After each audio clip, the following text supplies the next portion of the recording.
Good evening. For WRCO News, I'm Joanne Krulotz. High winds paired with drought conditions are taking over the state today, putting our area in a high fire danger. This means that even a cigarette butt tossed into the grass or woods could start a fire. Here's Amy Penn with the Wisconsin DNR. Right now, we're just happen to be at a time where we don't have enough rain.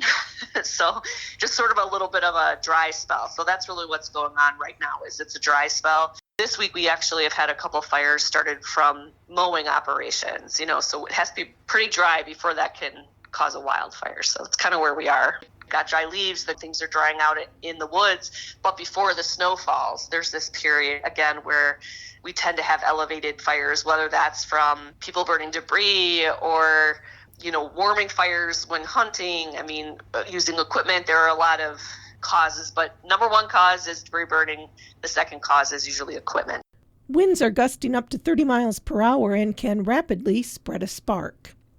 A new report from the Centers for Disease Control and Prevention shows Wisconsin children are behind other states in getting vaccines, leaving children and communities vulnerable to outbreaks.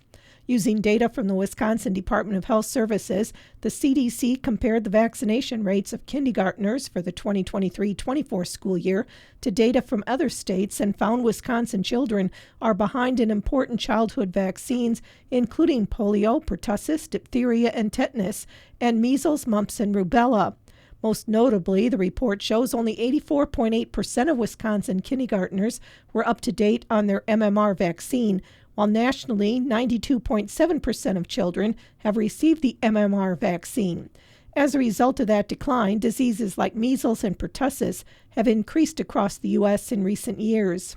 DHS monitors vaccination rates to identify areas that may be at most risk for the spread of communicable diseases, which can impact the health of people statewide. Vaccines are available statewide at doctors' offices, clinics, pharmacies, and health departments. DHS supports Wisconsin communities and residents who do not have health insurance or whose insurance may not cover vaccines to make sure people can access them through grant programs and the Vaccines for Children or Vaccines for Adults programs. Information about the recommended vaccines for children and teens can be found on the DHS website. The Wisconsin Immunization Registry lets families see if they're up to date on their vaccines and which shots they may still need. Tonight is the Wisconsin Senate debate between Democratic Senator Tammy Baldwin and Republican challenger Eric Hovde. Both candidates have been making multiple appearances across the state in recent days, with Baldwin in western Wisconsin for several stops early in the week. It is one of the most expensive races for U.S. Senate in the country, with polls showing the race getting closer as November approaches. You can listen to tonight's debate at 7 on the free Civic Media app and several other stations in the network. Cross Currents Heritage Center is an educational and cultural organization committed to preserving and interpreting the natural, indigenous, and European settler history of southwest Wisconsin. It is located on the Tippesauke Farm Rural Historic District, and it will be offering tours, classroom visits, teacher training, and other programs, workshops, and events, often in partnership with others. Cross Currents Heritage Center will host Old Seeds, New Growth stories about trees, seeds, and growing strong Saturday from 3:30 to 5. Ben Moffitt is an organizer of the event. My wife, who's born and raised in Hawaii, is going to do a storytelling show that she's done there many times. And she tells some traditional Hawaiian stories. She also does some Hawaiian chant. And she surprises you with her amazing story skirt, which she sewed herself. And I won't give everything away, but there are all sorts of pockets and things that come out of it. And the reason we're doing it is because in these woodlots and on the farm, we're trying to protect and preserve the native species. And so her story is about native Hawaiian trees and plants. And she will tell some stories, native Hawaiian stories that are about trees.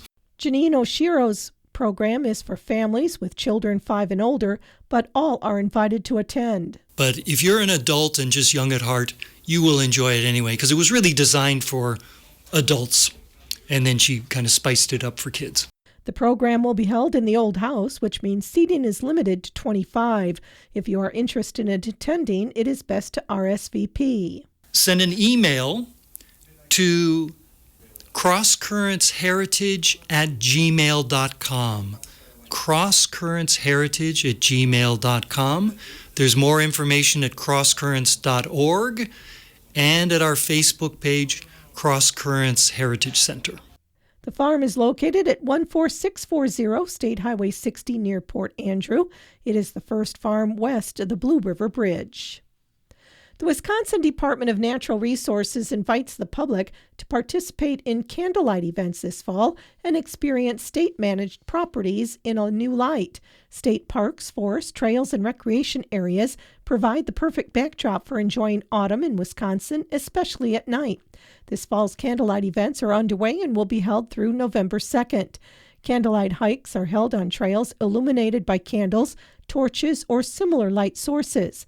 Hikes may be self-guided or led by park staff or knowledgeable volunteers. Trail length and surface types can vary. However, visitors of all experience levels are encouraged to attend. Most events include additional activities such as pumpkin carving, campfires, and other family-friendly entertainment. Hot chocolate, cider, and other refreshments will be available for sale or by donation. Some events will have grills for cooking food or fires for roasting marshmallows. Mirror Lake State Park will host a Halloween candlelight mystery hike tomorrow, and a hike at Governor Nelson State Park will be held Friday, October 25th. A full list of fall candlelight hikes can be found on the DNR's events calendar. The Deke Slayton Memorial Space and Bicycle Museum in Sparta will host Sharing Space with Deke featuring Hoot Gibson. Gibson was hired as an astronaut in 1978, the first class not selected by Deke Slayton in 20 years. During his 18-year career at NASA, he flew 5 missions, 4 of them as mission commander, aboard the space shuttles Challenger, Columbia, Atlantis, and Endeavour. His final space flight was the first mission to rendezvous and dock with the Russian space station Mir in 1995. Hoot also participated in Formula One airplane racing, often seeing Deke racing as well. Sharing Space with Deke, a live virtual conversation with astronaut Hoot Gibson, will be held Sunday from 3 to 4. You may attend in person at the Deke Slayton Memorial Space and Bicycle Museum or via Zoom. The cost to attend is $10. Tickets may be purchased at the museum or online at dekeslaytonmuseum.org. Dane County hosts the final of 4 walks to defeat ALS that have taken place across Wisconsin. ALS Association Development Director Aaron Hill says the walks are important to the ALS community. Hill says Wisconsin is an incredibly generous place, and the walks in Milwaukee, La Crosse, and the Northeast have been a success. Sunday's walk takes place in Fitchburg. More information is available on walktodefeatals.org.